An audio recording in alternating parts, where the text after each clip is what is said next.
Hello guys and welcome back to the channel. Recently I've been hearing rumors that Sonic Racing Cross Worlds is just gonna have a ton of collabs with different characters as part of the roster, with the most popular one being SpongeBob.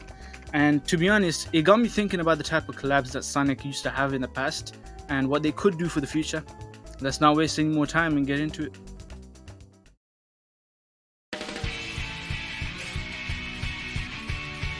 We're gonna skip over the classic era this time since there really weren't any collabs that Sonic had at that point.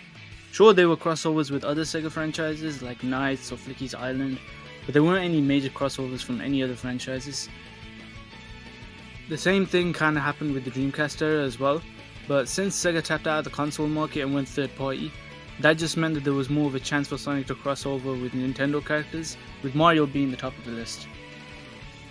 And this led into Mario and Sonic at the Olympic Games, which came out in 2007, and it had both Mario characters and Sonic characters side by side in different mini-games to promote the Olympics.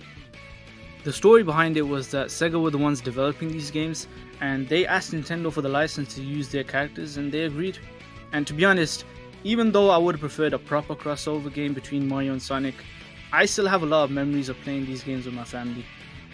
So it still kinda means a lot to me, and I'm sure it did to a lot of other people too. The final crossover we had in the Dark Era was Sonic being in Super Smash Bros, specifically Brawl. Though Sakurai did want to add him into Melee, so we could have gotten Sonic in Smash a lot earlier, but it's better late than never. And to be honest, this kept up with Sonic showing up as a staple in later Smash games too.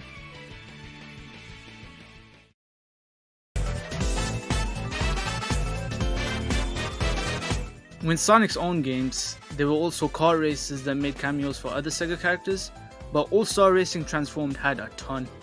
Banjo and Kazooie, Wreck-It Ralph, Team Fortress 2 characters, it just had a lot of variety for a kart racer, and it's probably one of the reasons why that is the best kart racer, period. Another game that had Sonic crossover with other characters was LEGO Dimensions, though this was just one of those games that tried to copy whatever Skylanders was doing. But it was cool to see Sonic talking to other people like Bart Simpson, Batman, Doctor Who and so on. Though to be honest, after this, crossovers weren't really as big on the game side of things.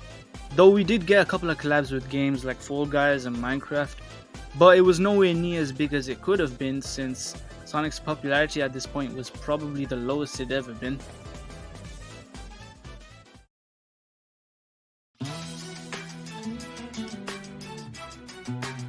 I think when it comes to the crossovers that Sonic could have in the future, these rumors just make things seem even more likely that we could get characters like Crash, Spyro, Rayman to cross over with Sonic in the future.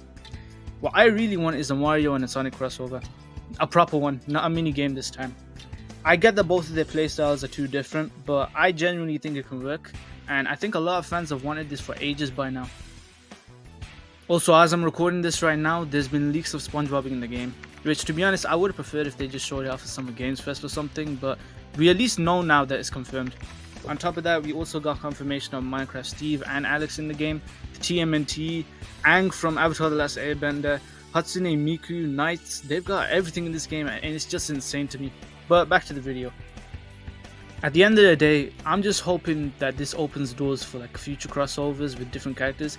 Best case scenario, we have DLCs for mainline games that include them, but that's just what I think. Thanks for watching the video.